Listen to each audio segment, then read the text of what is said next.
Hello, I'm chess expert Gil Luna. This video is on the scholar's mate or the four-move checkmate. This checkmate happens a lot at the scholastic levels, and you should learn how to do it and more importantly, how to block it. All right, so first I'm going to show you what it is. All right, so we start off with the move e4, e5, and here white normally plays either queen f3 or queen h5, and sometimes even bishop c4 first. The most common move and the most dangerous move is queen to h5, because what happens is it comes with a direct threat on e5. Okay, so we're directly threatening this e pawn. So normally what black does here is play knight to c6, protecting the e pawn. So now if queen takes pawn, knight takes queen. All right, here white plays bishop to c4. Okay, so anytime a bishop moves or a queen, anytime a diagonal piece moves, you always have to look and see exactly where they are aiming. All right, this bishop is aiming towards this f pawn. Now the f pawn is the weakest pawn on the board for both colors at the starting position. The reason is the f pawn is only protected by the king. See, anything else can be traded. If the d pawn is captured, it can be taken with the queen or the bishop. Either one of these pieces, if you have to trade them, you can. You can't trade the king. So bishop's attacking f7, and so is the queen. So a lot of times what black does in this position is try to get rid of this queen by playing knight f6. And if you play knight f6 in this position, the game is over, you lose. White simply plays queen takes f7, checkmate. That is the four-move checkmate or scholar's mate. So let's look at that again. Queen h5, knight here, bishop here. Now we have a queen and a bishop attacking this point. And after knight f6, we have queen takes f7. Now, if black plays something like d6, it's the same thing. Queen takes f7, and we have checkmate again. The king cannot take the queen because of the bishop, and the king is trapped. Same thing goes for bishop c5, checkmate. I've seen all these moves in this position. Okay, so another problem after queen h5, I've seen players immediately play g6. So right away, black is trying to attack the queen and kill the connection to the f7 square. The problem is black loses this rook right now. The queen can simply go queen takes rook. Just kidding. All right, that is not how the queen takes the rook. The queen takes the rook by first taking e5. So after queen takes e5, we have a double attack. All right, the queen is attacking the king and the queen is attacking the rook. So if black blocks the check, okay, with bishop e7 or knight e7 or queen e7, this queen comes over here and takes the rook.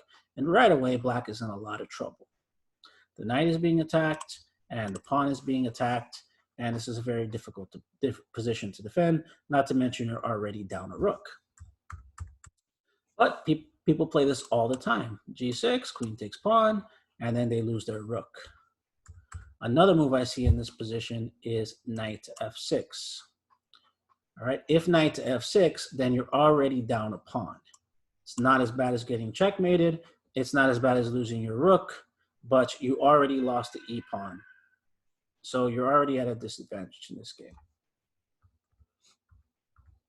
So now, the four-move checkmate can also be done from a little farther away. I've seen this, queen f3. It's easier to block.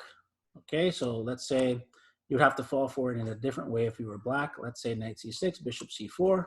Once again, we have our double pressure on f7. And here, if black does something like bishop c5, then we have queen takes pawn, checkmate. Once again. Now, some players like to try this trick by playing the queen to f3 first, because it doesn't look as threatening as queen h5, and they think they can get away with it. A lot of players play queen h5 not only for the checkmate, but for the hope that black will either play g6 or knight f6, and they'll be able to capture this e-pawn. All right, so after queen h5,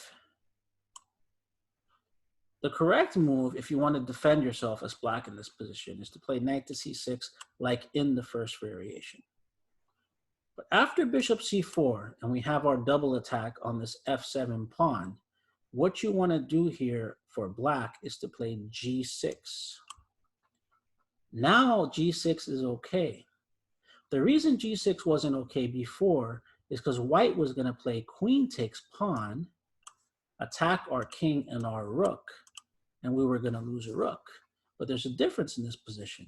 The difference in this position is this knight sitting right here.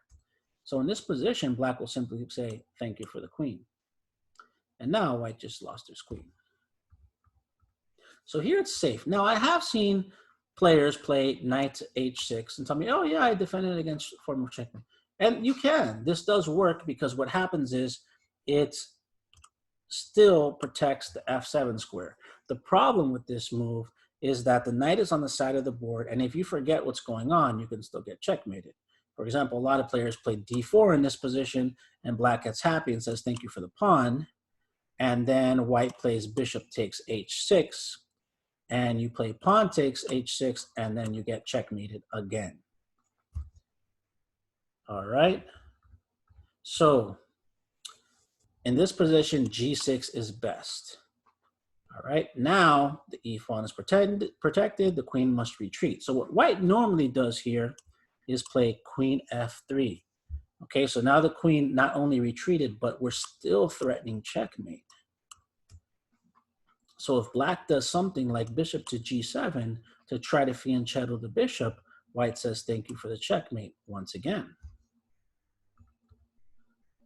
So here the best thing to do is to play knight f6. So now what did we do? This bishop is still attacking f7. However, with this knight move, we killed the connection between the queen and the f7 pawn. This knight is in the way. So now there's no checkmate in this position. So what normally happens here is white plays something like g4, all right, to try to push this knight out of the way, okay? White plays something like g4, or white simply plays something like d3 or knight c3 to develop. And here, black can attack white with knight to d4. So right away, we have a counterattack with knight to d4. So what black is doing is black is taking advantage of the fact that white brought out the queen early. Not only is he attacking the queen, but black is also attacking c2. Now, attacking c2 means he's also attacking the king and the rook for a fork. So here, white can very easily lose their queen as well by playing queen e3. And I have seen queen e3 in this position, believe it or not. Here, black can simply play knight to c2 and have a triple fork. Rook, king, and queen. So the best move for white in this position to avoid getting forked is to play queen d1. So now the queen is away from the attack, and the queen is protecting the c2 pawn. So if knight takes c2, queen takes knight. But what happens now is black can play bishop to g7 and fianchetto this bishop. Now this is important. This is something that you need to learn. If we create this hole here with g6, it's good to put the bishop in here, because what's going to happen, now this is an advanced idea, what's going to happen is if you move this bishop somewhere else, there's nothing wrong with that, okay? But you're going to create a weakness here on your black squares, okay? These black squares are going to become weak.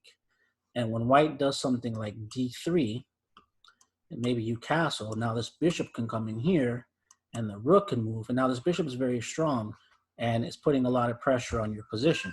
So I'm telling you this that you know, normally when you play a move like g6, when you're blocking the form of checkmate, the correct thing to do is to put the bishop on the g7 square. This is called a fianchetto. When you put the bishop in between the pawns like this, that's called a fianchettoed bishop. It's an Italian term. All right, this is good because what this bishop does is this bishop is the glue to this position. This holds the entire position together. If you look at this position, everything is protected. All right, the knight is protected by the queen and the bishop. The pawn is protected by the knight and the king. This pawn is protected by the pawn and the pawn. The rook is protected by the bishop and the king and the queen. This is a very strong position for black when you fianchetto this bishop. So taking a look at this position now, after castle, white has a bishop and a knight out, and black has two knights, a bishop, and is already castled, and white moved first. So white had the first move, and black is way ahead in development. Why? Because white broke one of the basic opening principles of bringing the queen out too early. The problem with bringing the queen out too early is that it's very easily attacked. And by moving this queen around and running around the board, black is gaining tempo and developing his pieces. So let's look at this again, blocking the four-move checkmate the best way. Queen h5, you play knight c6. We're protecting our e-pawn, which is #1 priority at the moment.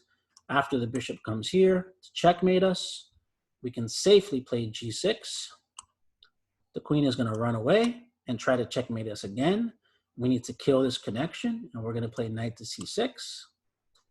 And from here, white has multiple options of d3 or knight c3 or even g4 in this position. Normally what you would do, whether it's knight here or d3, you can still respond with knight to d4 and attack the queen and attack the c2 square, which normally forces the queen back to d1, and then we can fianchetto our bishop, castle, and you have a beautiful position, and white totally wasted time trying the four-move checkmate. Thank you very much for watching. I hope you learned something, and I hope you enjoyed this video.